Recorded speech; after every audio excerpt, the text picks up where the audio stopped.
What's up everyone, MK Tom Brady here. So in this video I want to talk about the decision by Arc Systems to delay Guilty Gear Strive by a couple of months. And this additional delay, obviously while disappointing to players, why it's a really good thing for fighting games in general. And basically in 2021 I've seen two things that happen to fighting games that I've never seen before, and the first being this delay here. Now, obviously, not the fact that it was delayed in general. Games get delayed all the time. But the reason for it. So let me read this letter here from Arc Systems to their customers. It reads, "Dear customers, we have made the tough decision to move the release date of Guilty Gear Strive, previously planned for April 9, 2021, to June 11, 2021. So obviously, players are disappointed here because they delayed it by an additional 2 months. A lot of people really liked the open beta. I've heard nothing but good things about the actual game itself, how it plays, but there were a few experiences that players didn't like." So the letter continues, "Since we have received valuable feedback after the recent open beta test, we would like to make the most of this opportunity to provide the best game possible. We need extra time to polish some aspects of the game, such as the online lobbies and the server stabilities. We believe it best to use the extra time to improve the game's quality and provide a better experience to all our players. Thank you for your patience and understanding. Guilty Gear Strive development team." Okay, so they could still have released this game in April, right? They could have released this game in April 2021. And yeah, okay, the lobby and the server stability was an issue. They could have tried to do a quick tweak to this to make it a little better than it was, release the game and said, you know what, in the next 2 months in June, we got a fix for this coming out, and it's all going to be resolved. And look, sure, there would have been, again, your horror stories with the online lobbies and the server stability issues, but people would have played the game for those 2 months and said, you know what, we're getting a fix in June. You know, we do like the game. We'll deal with it, and in June, we'll get our fix. And they could have easily gone that route. Other companies have gone that route, such as NetherRealm Studios, where Mortal Kombat 11 had an open beta, and there was a lot of feedback, like, fatal blows and the wake-up system and, jumping being too strong and all kind of issues in the game that people had a problem with. And of course, absolutely none of that got addressed to this day, 2 years later. And did they delay the game and say, you know what, we need a little bit of time to kind of polish the game off? Nope. They didn't even know. They literally didn't even know what moves are going to be on what variation until like the final month. They would do combat casts and they couldn't even tell us what moves were in what variation because they didn't even know how many variations are we going to have? 2, 3, 4? Are we going to use customs? What are we going to do? And then what moves are going to be assigned to the variations? Those were all last-second decisions. And they couldn't even push the game back for that, especially not community feedback. And this is really good because normally when a game gets delayed, it's because of something within the studio itself, right? Something they couldn't get to work right, and it was their decision to push it back. This is the first time I've ever seen, based on the community feedback, a fighting game, a console fighting game. Now, obviously, PC games that go early access, I've seen community feedback cause delays before, but a console fighting game released as like a console title, not a PC game that goes PC first and then later gets released to the console. A situation like this where there's a delay that happens based on community feedback where the company says, you know what, we could release it and in a couple of months later just let them know a fix is coming and just do whatever. No, they say, you know what, we're going to delay the game to give our player base the best game possible. And I've never seen that before, based solely on the community feedback. Like, that is the main and possibly sole thing causing this decision to be made. And I want to applaud them for this because it's really kind of raising the bar in how fighting games are done.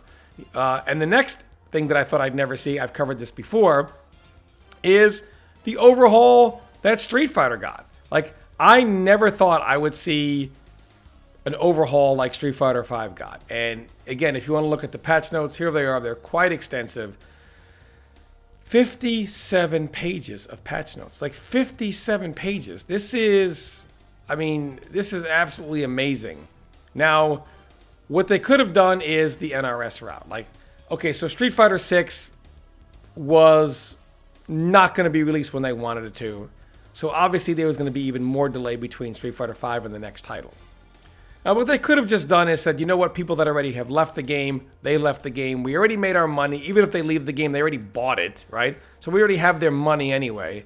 We'll just release some new characters. The people that are still playing the game, they're going to continue playing. They're going to buy the characters. The competitive players, they're going to buy the characters. They need to know how these characters play in order to stay competing. And when Street Fighter 6 comes out, our bottom line's not going to get affected. It's still going to sell like crazy. We're not losing any money here, right? So they didn't need to do an overhaul. Like, they did not need to do this. Like, the overhaul was something, this is like almost like fan service here, where they take a game and not just add characters, but completely overhaul it. This is absolutely something I've not only never seen, but I never thought I would see. Like, I never thought I would see something like this ever happen. You know, look at MK11. What do we hear? The game already sold 8 million copies. Go ahead and leave. They already got your money. You're going to buy the next title. Yeah, we hear this all the time. It gets shoved in the MK community's noses. It gets rubbed right in their face. 8 million copies sold. You're buying the next one anyway. Shut your mouth, right? Literally like, obey, dog. Sit spot and obey and buy the next one. You know you're going to do it anyway. Just accept it and deal with it. And it's obviously, we see something never done before, a complete overhaul of a title. And the NRS model, you know, release new characters, no overhaul, no changes, nothing, right? Because we're told nobody overhauls their game, right? It just doesn't get done. You know, nobody overhauls their game. No one delays their game for community feedback. You know, they get out and they try to do fixes as it comes out. And we're told these things just don't happen in fighting games, especially in the MK community, where we're told, you know, it's no different than any other developer. And yet I've now seen two things that I never thought I would ever see, ever. So besides Street Fighter V's overhaul, that's beyond what any fighting game has ever done, ever. And Guilty Gear choosing to actually delay and wait until they can give us the best possible product possible. It just really makes you look at like other fighting game developers, but especially more than any other developer, the one that does the least, NetherRealm Studios. And yet you're always meant to believe that them doing the least is par for the course. And this is just not the case. So now we've seen two things. We've seen the bar raised. This is a good thing for fighting games.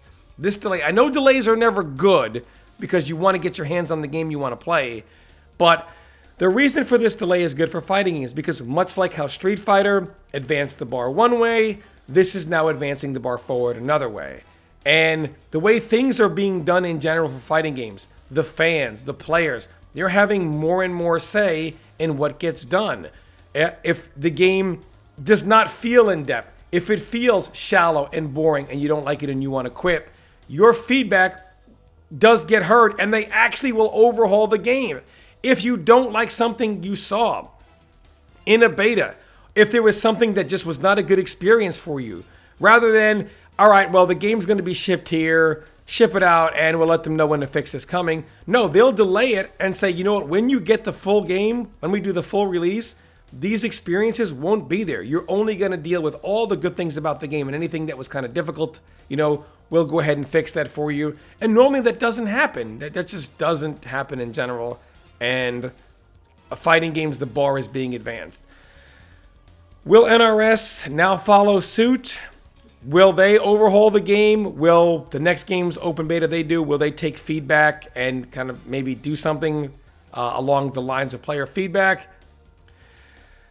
Well, that's like asking, will the devil repent for his sins and be allowed back in the pearly gates of heaven? Hell no!